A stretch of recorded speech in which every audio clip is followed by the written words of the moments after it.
Good evening, everyone, and welcome to the launch of Peter Hain's new novel, The Rhino Conspiracy, an epic tale of corruption, collusion, and courage set in contemporary South Africa. My name is Jennifer Malik. I'm the editor of The Reading List, and we are hosting this launch along with Jonathan Bull Publishers, the book's South African publisher. The Rhino Conspiracy is available now in all good bookstores and online through your preferred ebook platform.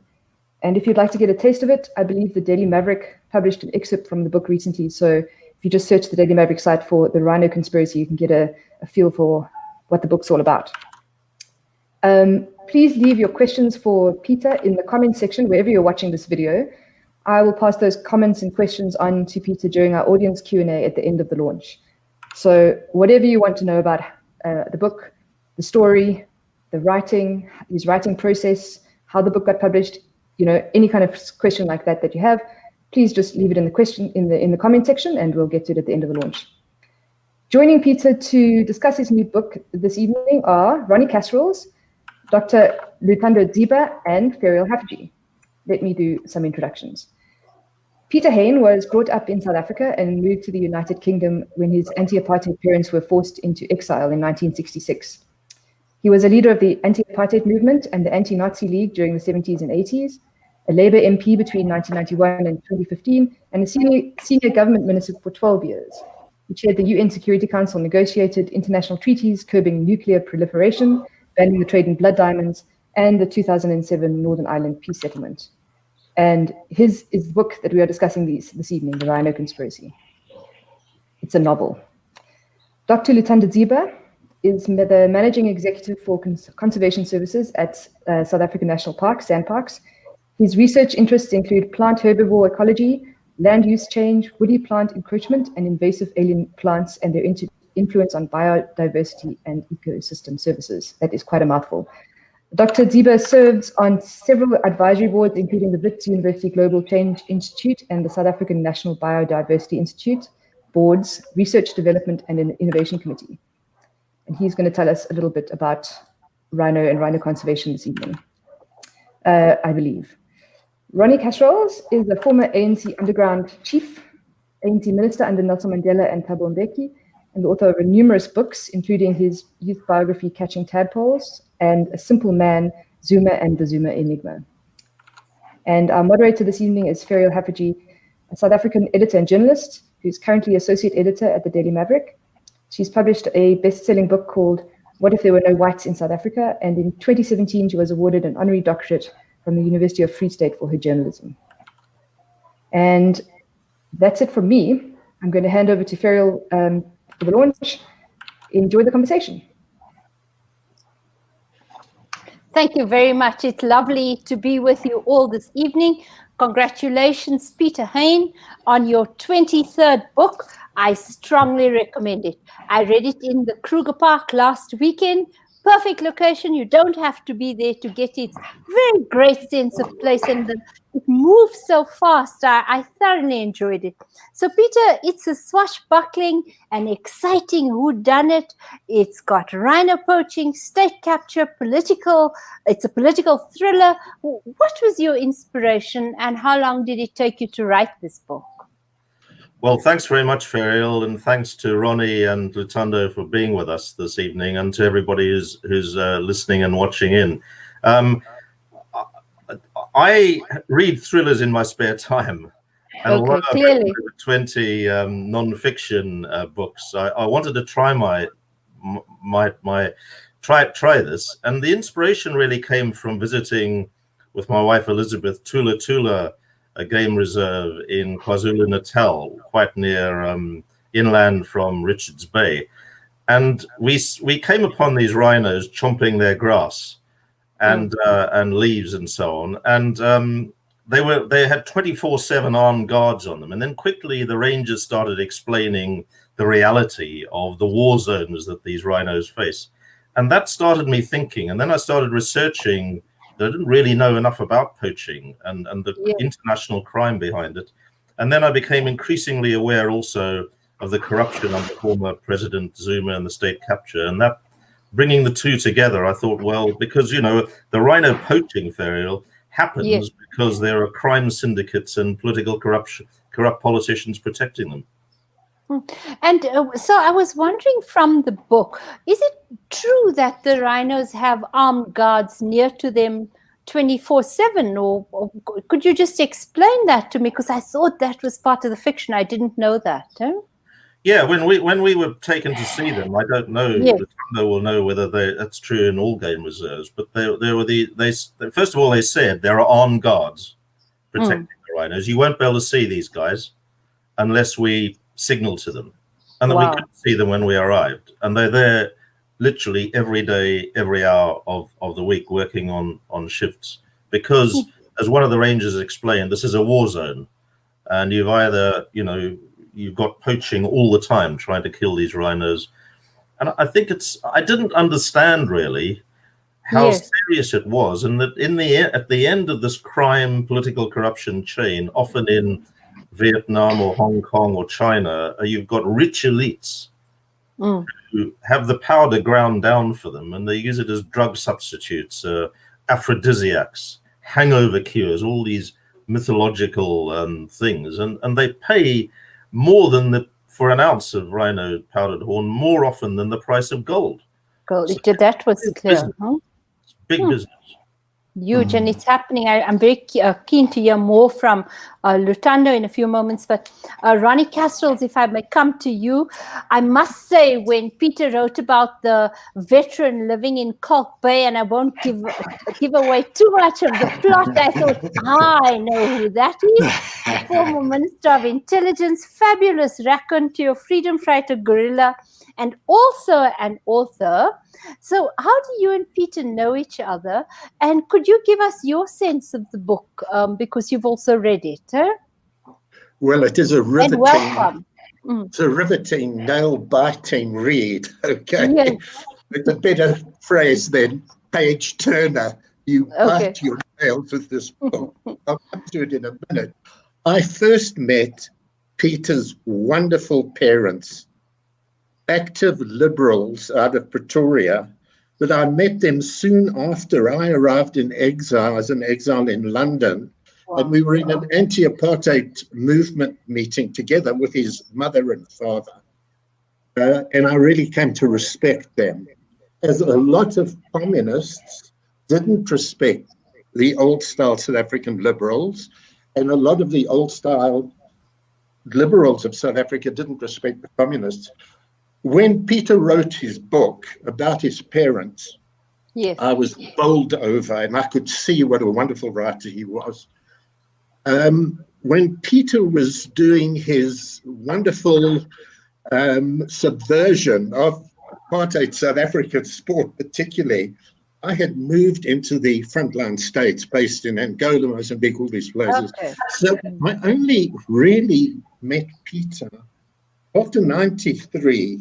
I'd written Armed and Dangerous, and I had a book launch pre to becoming a minister in the Houses of Parliament, and Peter was there, and we had a bit of a chat.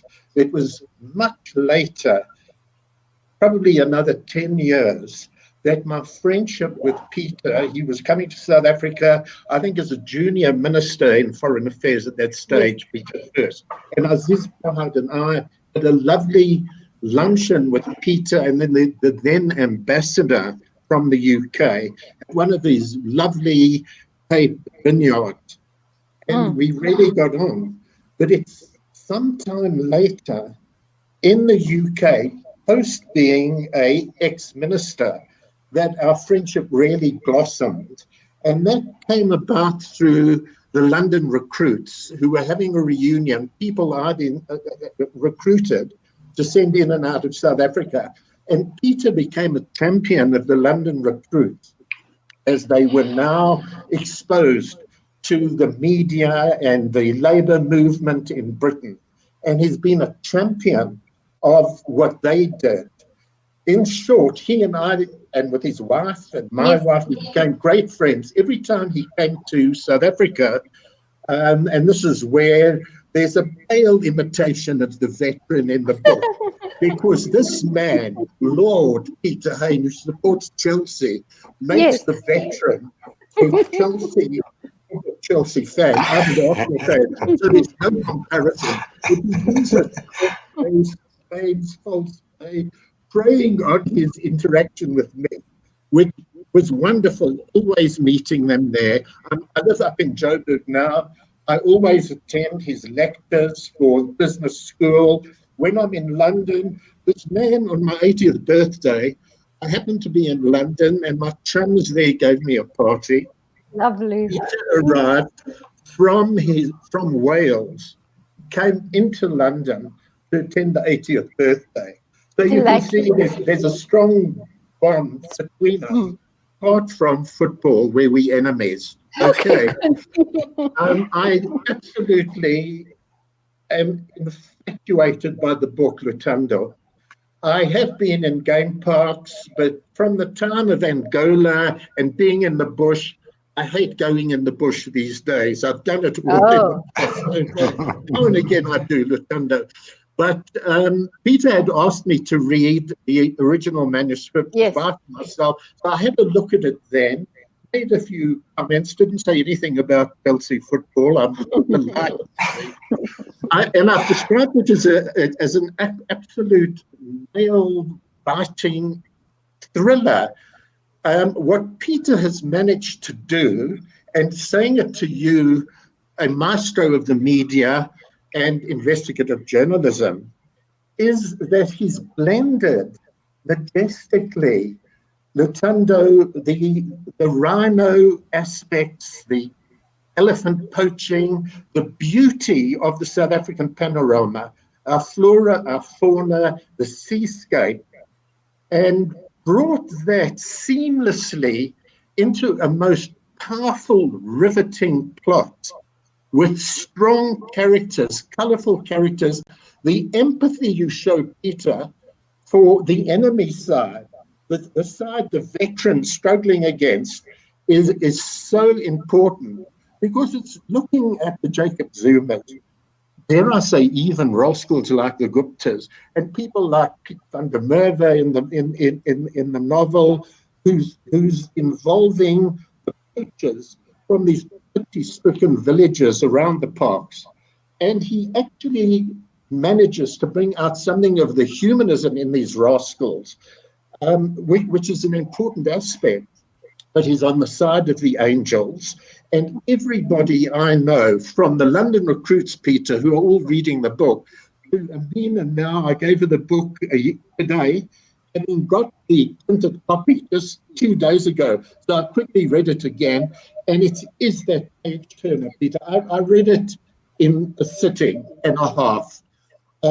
It's a most outstanding book. But what I want to say about it, and again to media people like yourself, Ferial, those who have assisted in exposing the mafiosa of this country, the criminal networks that have created such a havoc in rotting the state from inside, cannibalizing it and so on, is that he reinforces all these books, the gangster states, the Jacques Poe books, the investigative journalism, where people read and look at the statistics and get an insight.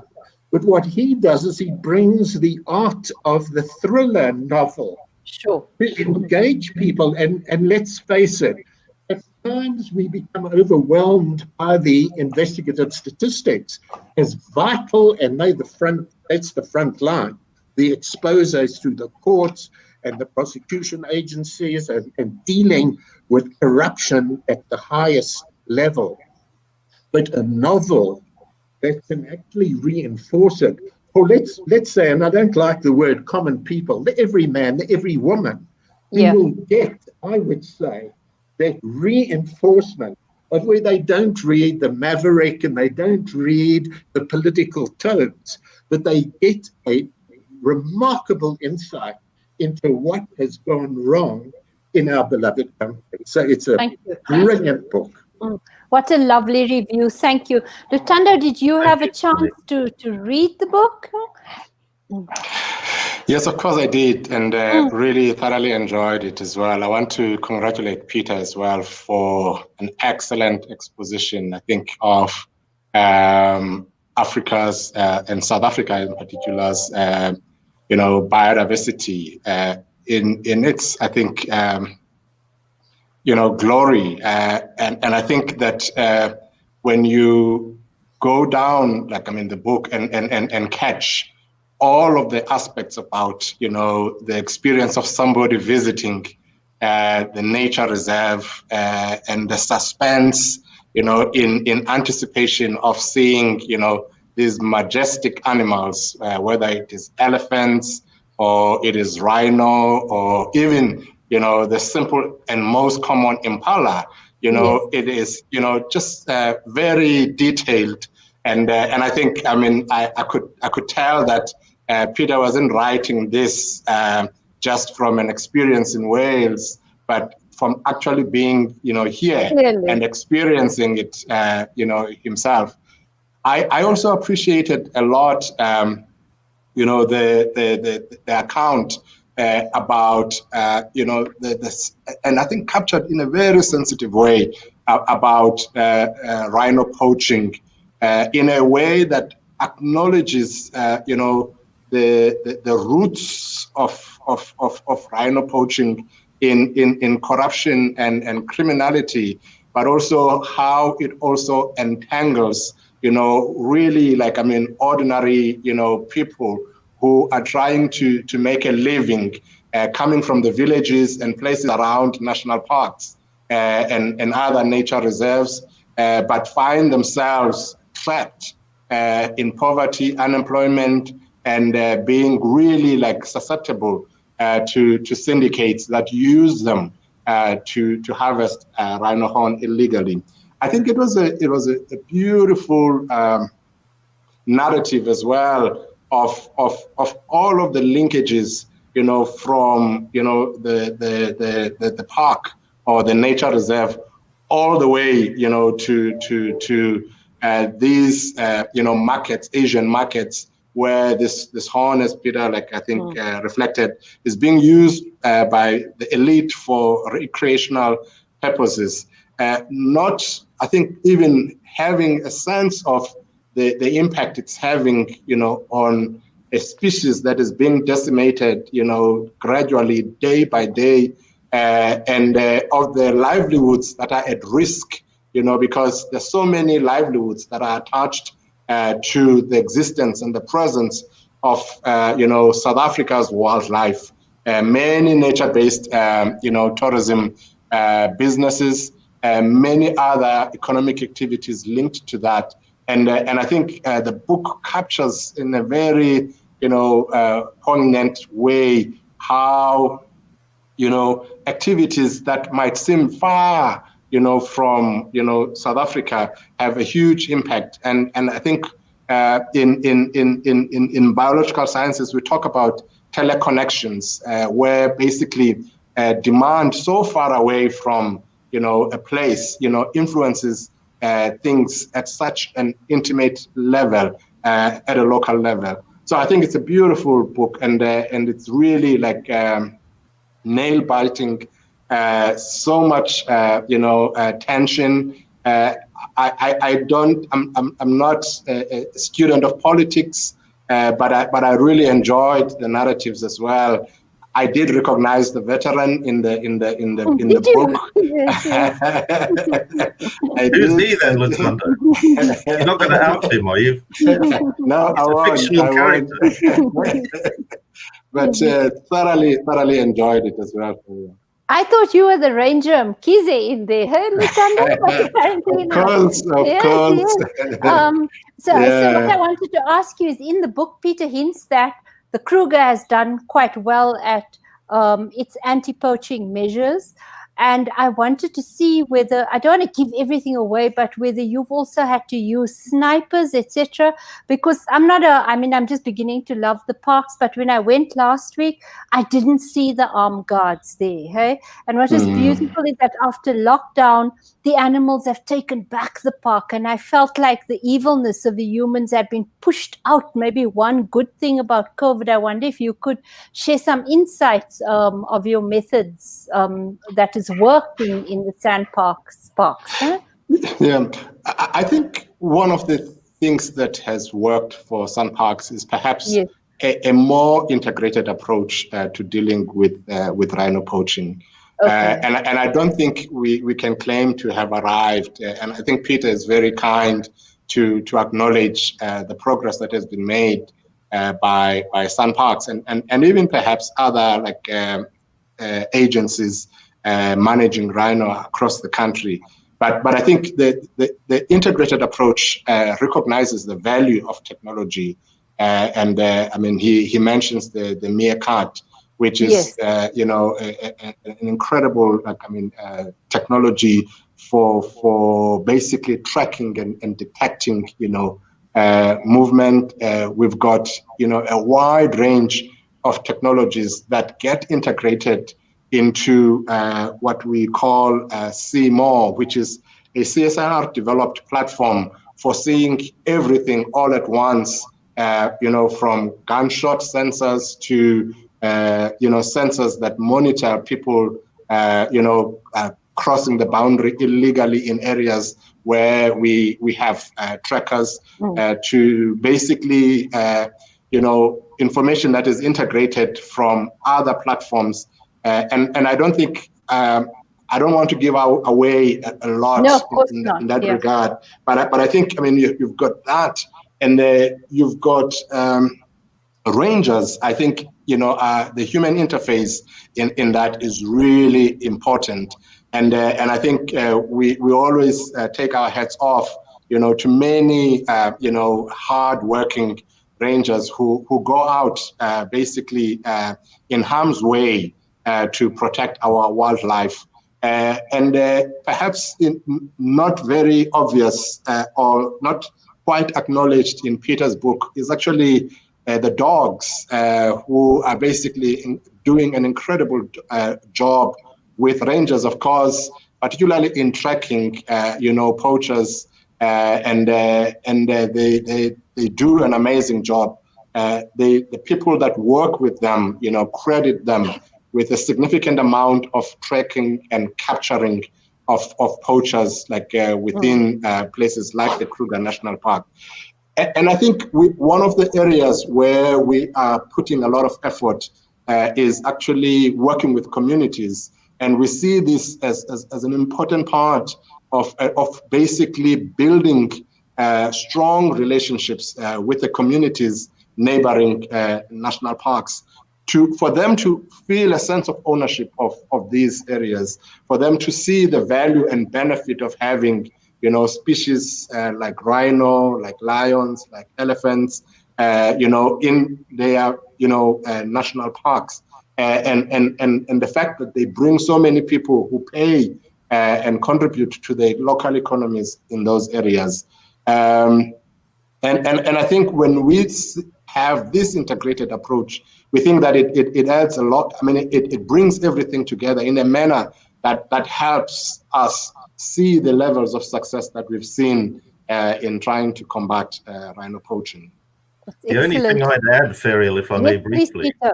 I don't know whether Luthando agrees. When I began to understand, having researched technology, and the point comes out in the book, the problem is the more the game parks up their technological defenses, the more the poachers and the big gangs and the criminals behind them up theirs.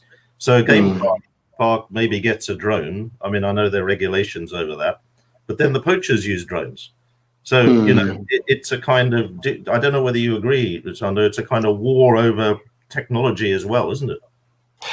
Well, I'm not very exposed to that, but we sure know that they do use technology, and obviously, one of the most basic technologies that is quite accessible is actually the cell phone, and how people are basically using that to relay information, very quickly, and I think it's something that is true.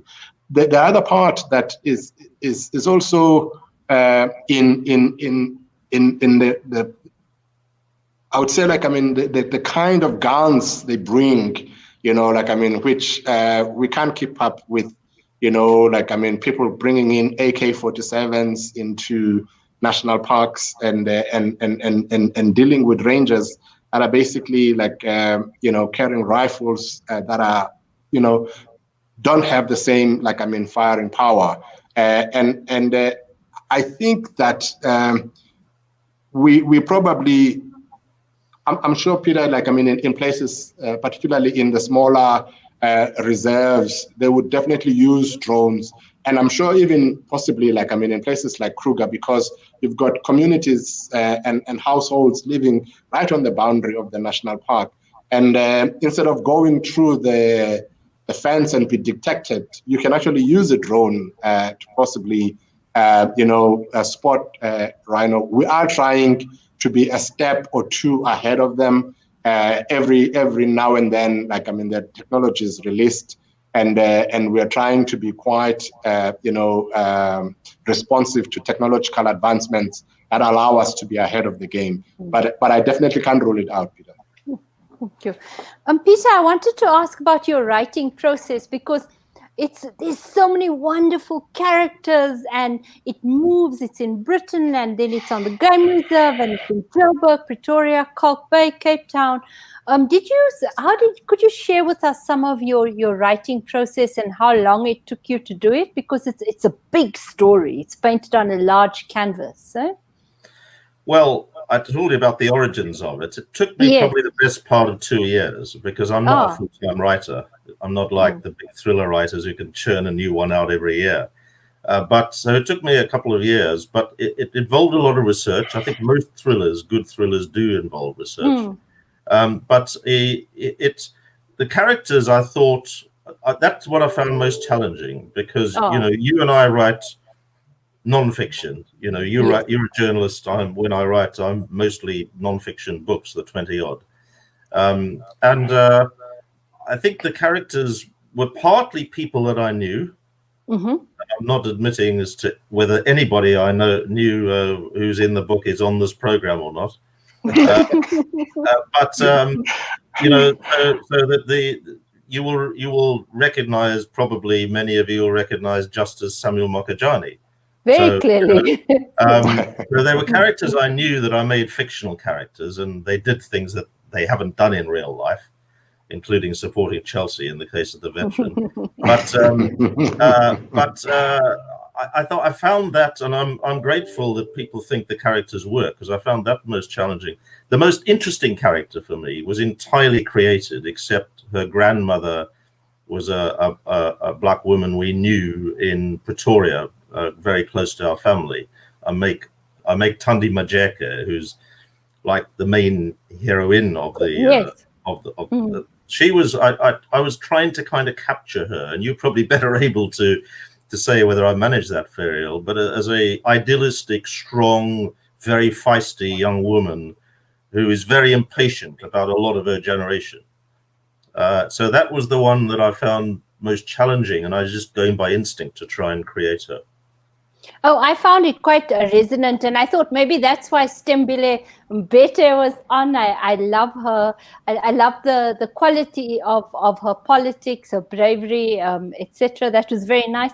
How was it to write the villainous characters? Because, like Ronnie said, you imbue them with a certain empathy as well, or you write them with quite a lot of empathy. Huh? Well, I mean, one of the villains. Moses Khoza, he spent time on Robben Island. So he's a character that I've created based partly on real characters.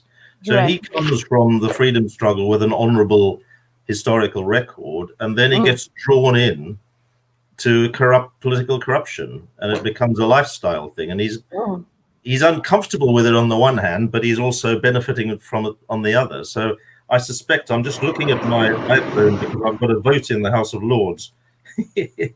So, no, I don't have to vote on this one.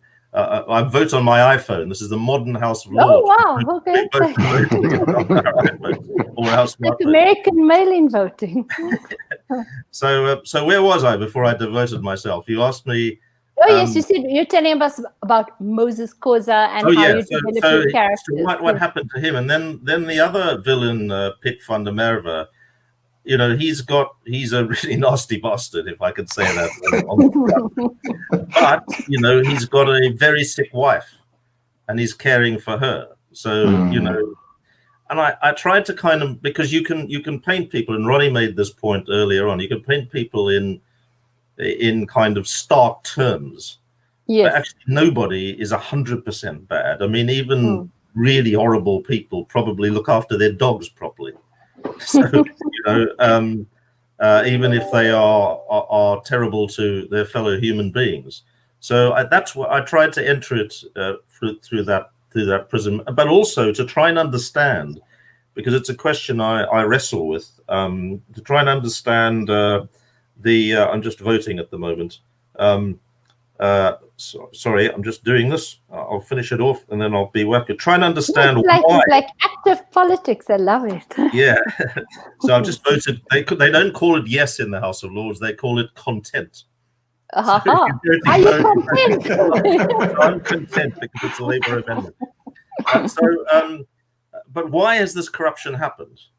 I mean, that's, you know, individuals in these cases, in the case of Moses Khoza, a former freedom fighter, why did he become like he did? And I bring this out in the book, and Ronnie will probably have observations, but it's a theme that Tundi keeps asking. You know, my character, she keeps asking the veteran, why is this happening? You know, and I think that's a big question for South Africa. Why did once good people become bad people? Do you spend a lot of time in South Africa, Peter? Because I felt like you were comfortable with our contemporary debates, and you had moved past how sometimes anti-apartheid activists who are not from here understand South Africa, and it felt like you spend a lot of time here. We of course know your heroic role in the state capture story, and I'll come to that in a moment. But I just thought that your evocation of contemporary debate, but also of geography, was quite good, and made me realize you're still very close to South Africa, right? Well, thank you. Yes, I feel so. Funny enough, when I stepped down as an MP and I stepped back from frontline politics. Yes. Obviously, I'd ceased to be a minister in 2010 when Labour lost power. I kind of felt much more drawn back to South Africa. And then that increased when I was asked. I mean, I didn't expect to be asked. I started teaching in Johannesburg at Wits Business School, and I'm now teaching at Gibbs. I felt if I can do anything, and I didn't expect to be able to get involved in the state capture story at all until I was asked to do so.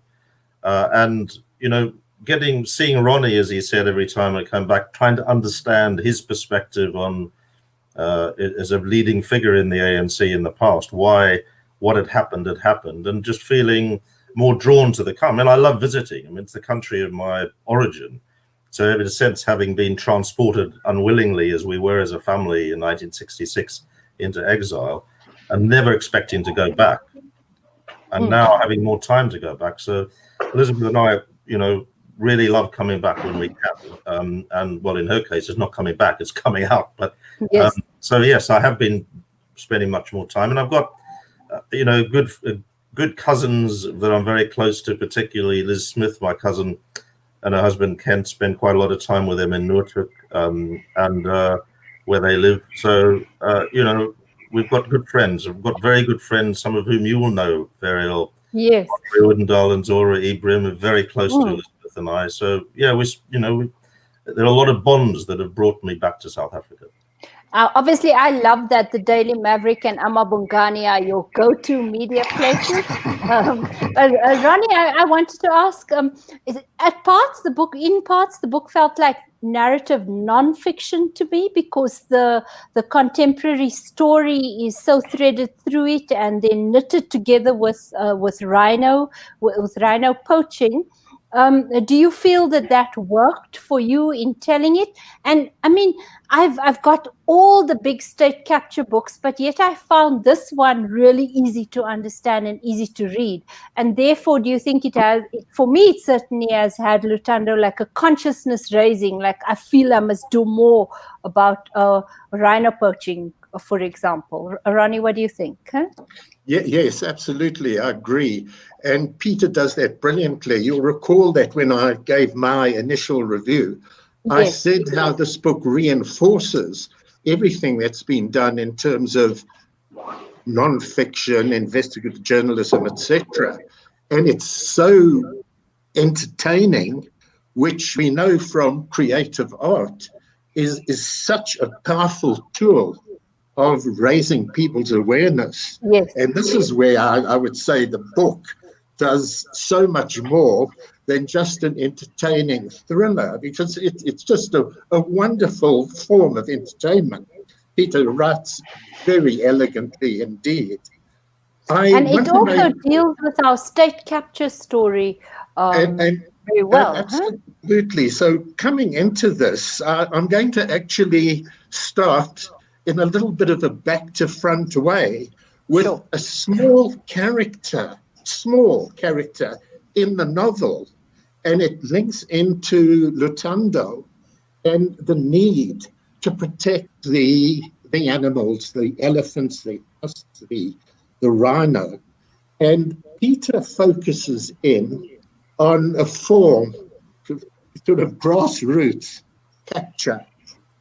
The poaching group from on high captures the local villagers, and they capture, as is always the case, you've got to get the Trojan horse inside, and they capture, in this case, there's a ranger at Zamazama who's caught, and he is the key to this rogue, Piet van der Merwe, who's the link with Moses Khoza, who is the grandee in the state in relation to the sidekick of the president. Moses Khoza is in charge of state security. And Peter shows there, Luthando, which I would say, apart from what we've said about the protection of the game, in relation to the technology race between the one side and the other, as with everything, as with state capture, as with politics and society, in the protection of your game, Luthando, it's not just the technology and outdoing each other, but it's getting the community on side. And as long, and Peter draws our attention to this graphically, the poverty of the rural people alongside the game parks, and how a ranger will make money, much greater money than Luthando can pay, when he's working for the Piet van der Merwe's and these rogues from on high, the Moses Khozas and the people from the Far East and from places like America and Britain and elsewhere. You've got to get into that grassroots, the community, which is what we're struggling for in the country. As long as the people are suffering as they are prey to the demagogues. They are prey to would-be presidents, like the former president who played on the whole issue of economic determination, radical economic transformation, all of that business, until we can resolve the problem of that poverty. So it links in then with the arch-fiend, apart from the president who Moses Khoza, the security chief, serves, is the former struggle hero, the Robben Islander. And how is he caught, or how is she caught, as the case might be? It's to understand that big picture, which Peter alludes to in the novel as well. It's not just South Africa and unique to South Africa. It's the global situation of demagogy, of criminality in all forms, from the poaching factors to the rhino trade, the human trade, to kleptocracy on a grand scale. The world we live in, where 1% are owning the world and are the danger to the world, to human beings and to the animal kingdom and the planet and the global warming, etc. So Moses Khoza is depicted as this committed revolutionary in the period of the 1960s through to South Africa was the end of that struggle for decolonization. And that's where you had the nobility of struggle and movements. Leave aside, there were aberrations for sure within all these movements, but overall, principle, integrity, honesty, etc., whether it was the political, whether it was the military, and so on, people prepared to sacrifice their lives. Huge sacrifice, like Moses Xhosa. They then are so vulnerable, as we now see. It's not just South Africa, from Angola, Mozambique, and Latin America, Asia, and within Europe. But these are the vulnerables in our society, like the ranger who turns crooked at Zama Zama, the game reserve. And here Peter depicts what we know, what we've written about. These people emerging from the underground, from exile, from the prisons, have no bank account, have no property, and the vultures descend, as we've seen with the previous president, as with Moses Xhosa, and they become victims, but their quest for greed, for power, for wealth, so overwhelms them that they no longer serve the people. They only serve their own nests. And this is where the cancer begins to spread, and the hollowing out then of state institutions, which then follow, as with state capture. And what we're facing now then is a battle by a new president who we can see very recently the scores that we've achieved in relation to prosecutions which are counted. So that's a vital aspect of dealing with the kleptocracy from the top right through society. But in completion of what I want to say is it's far bigger. And how do we come out of this?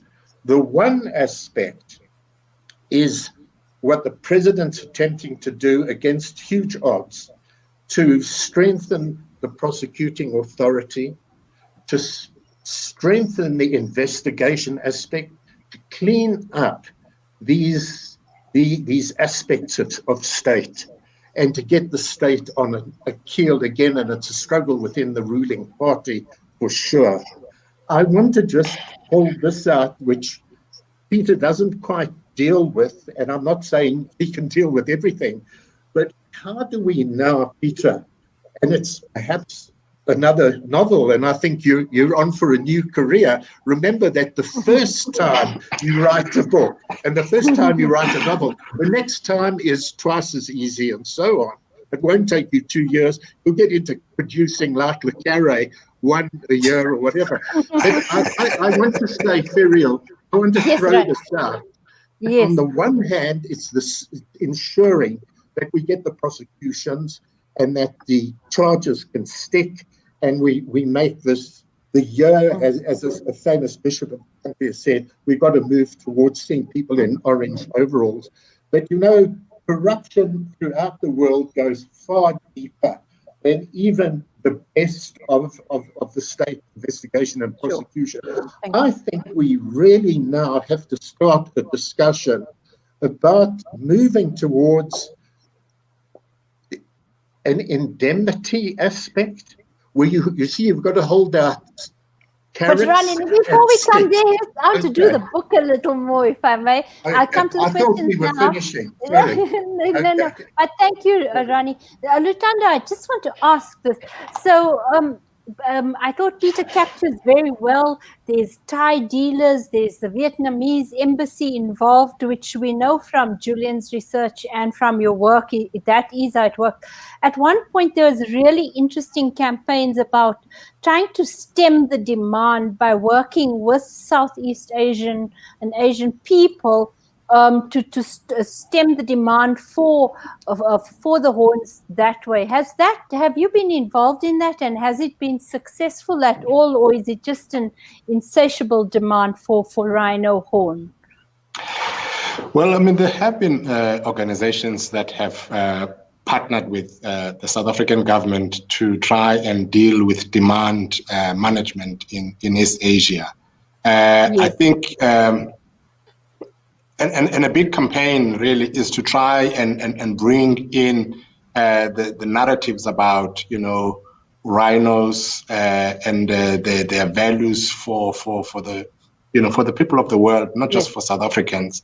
There have even been efforts by other NGOs to actually bring in young Vietnamese, to South Africa to actually visit our national parks and see like rhinos in their natural habitat. And in Kruger, for instance, we even have rhino orphans in bomas where school kids can come and see a rhino very close, and even hear how a rhino often cries, longing for a mother, and I think people begin to see that as a reality. I think some of these efforts Ferial, take time to really see major returns.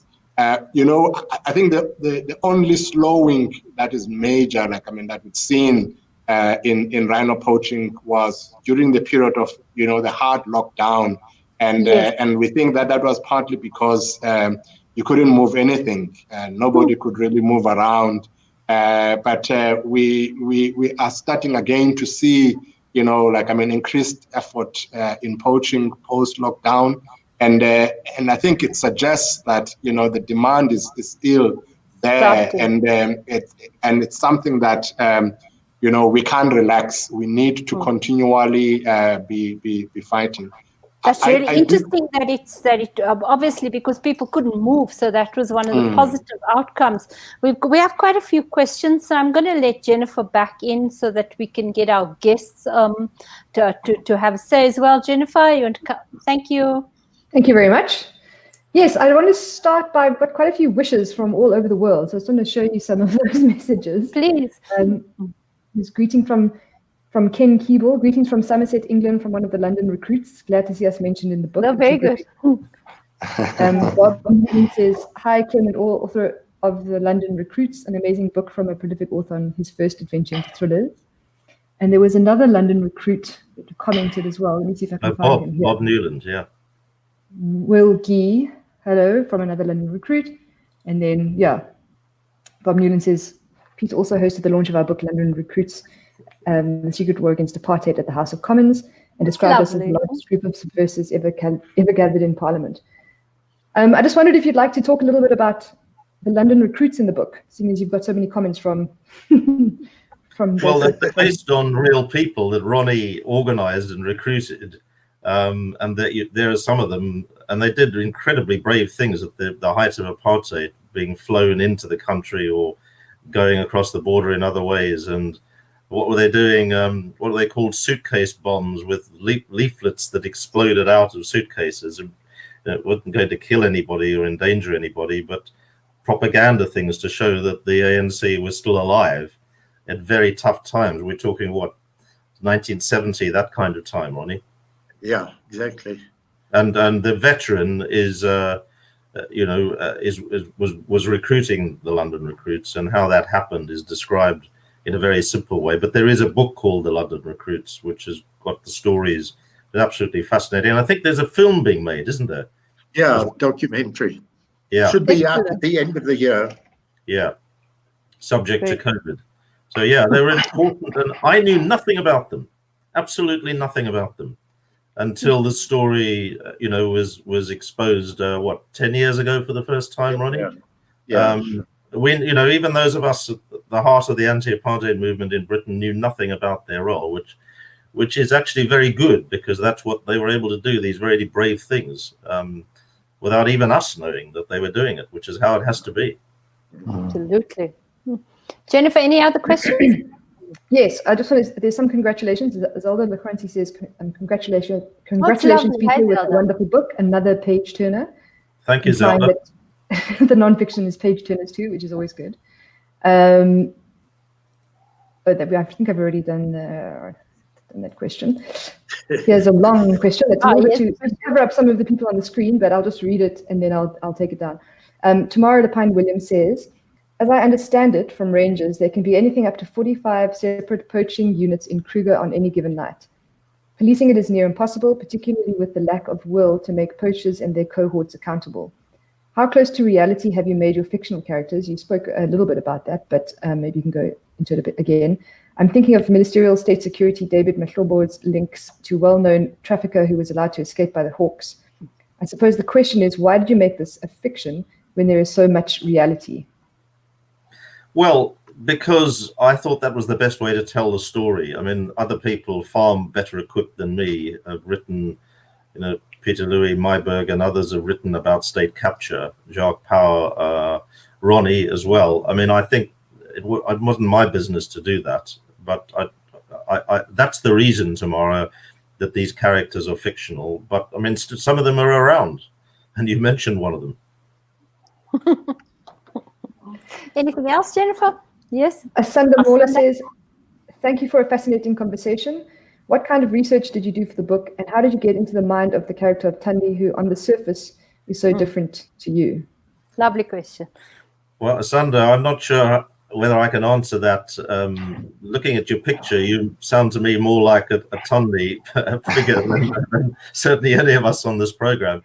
I was just trying to, I just think there are so many talented young women and young blokes in South Africa that are bursting to kind of come out and start, taking the country where it needs to go, rather than where the older people since '94 have, and particularly in the Zuma years, have taken it. And so I was trying to convey what her kind of passion was, and she's extremely strong character. She's a feminist, and she doesn't, let anybody muck around with her. And she has a few feisty engagements with the veteran, who's her kind of mentor. Because I hope I've captured her, and maybe if you're able to read the book, Asanda, you'll email me at the House of Lords and tell me whether I've got her right or not. Any more, Jennifer?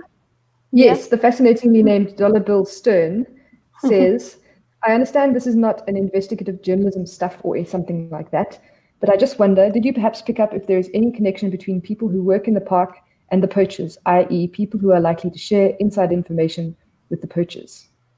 Well, there is one character, and Ronnie's referred to him, who I just refer to as the Ranger. I mean, there are other figures who are rangers in the fictional game reserves Zama that I name, who is actually who does feed, is paid by the poachers. But I don't know, Luthando is probably better able to answer that question than I am. Yeah, Luthando can tell us. Yeah, no, there are and I think what Peter did well was to capture that you can actually have ordinary, employees. They could be doing anything in the park, from sweepers to cleaners to office staff or reception staff, as long as they have access to information that could be valuable to poachers, particularly not the runners who go out and shoot, but the people who are paying them, who are basically looking for intelligence about anything they can find. And unfortunately, we've seen some of our own staff, and I think other nature reserves or agencies can also say the same, that have been arrested because of their links to some of these syndicates, and sometimes caught red-handed because maybe somebody might not get away with the horn from a park, but they might think that maybe a staff member might get away with that. So, it's very sad. But I think what I appreciated about Peter's, about the book is also the stories of people like Isaac Mkhize, who are earning an honest living, protecting the rhino, and I think that there are many other Isaacs out there who are actually doing what is right, and really stand up, for protecting, our natural heritage. And are risking their lives, and are dying. Their lives, indeed. Yeah. Indeed. Yeah. We have a question from Derek Hanekom. It's sort of linked to that. He says, what's the latest on the efforts to combat rhino poaching? And last I heard, the rhino population had stabilized and the anti-poaching efforts were yielding successes. Perhaps Luthando can fill us in. Good afternoon, Minister. Good to have you. I think we've been building on the work that I think you are very much well aware of basically ensuring that we're strengthening our technological capacity to be able to track, rhino poaching, but we've also been looking at, strengthening other, aspects such as our ranger programs, our canine units, and also working with community leaders. I think maybe a story that we haven't told as well is that during the lockdown, we reached out to communities and delivered food parcels to more than, 9,000, families, and the amount of goodwill that has had, is amazing. I don't think we have seen it all yet, but I think, families that were saying we didn't know where we're going to get the next meal from. And these are people that live next to our national parks. Some of them sell arts and crafts at our gates, but with no tourists and nobody to buy their crafts. They had nothing really. So we've seen, that we're continuing to make impact. And I think kudos to our rangers and I think an entire staff, particularly in Kruger National Park, who have been really working hard. The numbers of rhinos poached has been declining every year since 2015 or 2014, if I'm not mistaken, but definitely since 2015. And for the first time, we are hoping that less than 200 rhino will be poached this year. So I think if we're starting to see that kind of effort, we're hoping that the rate at which the animals are breeding will exceed the rate at which they are being poached. And I think when that happens, we're going to start to see populations stabilize and eventually growing. Certainly in the other parks outside of Kruger National Park, our rhino population, even though it's small, is growing at a rate of more than 5%. So that if I can cut across, if you don't mind, Luthando, what I think you've got to have, Ferial, is international governmental action. I mean, this is an international problem. It is international crimes. It's a bit like money laundering, and the Guptas moved their billions out of the country. They used all the international banking system. And so, although there are international treaties against wildlife, illegal wildlife trade, frankly, they're not enforced properly. And what is the Chinese government doing? What is the British government doing? What is the American government to support people like Luthando on the coalface? And the rangers underneath him in the SANParks. International government action. Ultimately, I think Ronnie was hinting at this earlier. You can't resolve the problem only below. You've got to do it internationally to kind of cut this thing out at its source. Definitely. I want to ask Ronnie something, if I may, as we begin to wind up. Do you think that Peter Hain wrote himself well? Because he does feature in the book as well. And I'm so happy because your role in bringing out the story of state capture and using parliamentary privilege to at least save some of our money was a very heroic one. Ronnie, what do you think? Yeah, precisely. I kept thinking as I read the book of the saying, the child is father of the man. It should actually be more politically correct. The child is parent of the adult. Peter's South African and he's rediscovering it. Of course, he's British as well, but it's wonderful how he's rediscovered and able to tell the story as a South African can, and so well. So in short, the answer is he's done it brilliantly. And it's from the grassroots up.